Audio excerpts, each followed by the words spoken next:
Operasi penertiban pajak kendaraan digelar di Jalan Sultan Alauddin, Makassar.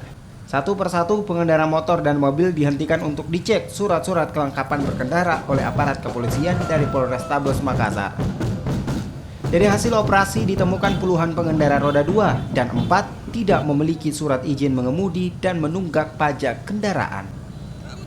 Panit Lantas Polrestabes Makassar, Ibda Sukriliwang, menyebutkan ada 59 pengendara yang terjaring razia. Bahkan terdapat mobil yang diminta membuka plat kendaraan karena menggunakan plat gantung yang tidak sesuai aturan. Untuk penindakan tilang dari pelanggaran lalu lintas juga ada, yaitu 59 lembar tilang. Rata-rata itu pelanggaran apa, Pak?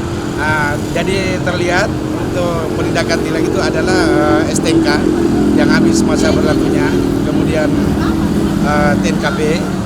Nah, itu kita tidak dengan tilang juga.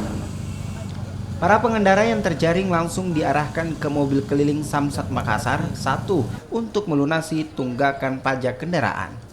Bagi yang tidak melunasi tunggakan pajak dikenakan sanksi tilang.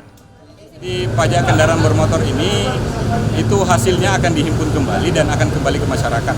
Jadi yang akan kita pergunakan mungkin untuk membangun jalanan, membangun jembatan. Jadi kami himbau untuk masyarakat agar tepat waktu membayar pajak kendaraan. Samsat Makassar 1 bersama kepolisian gendar melakukan operasi penertiban pajak lantaran masih banyak kendaraan yang menunggak pajak.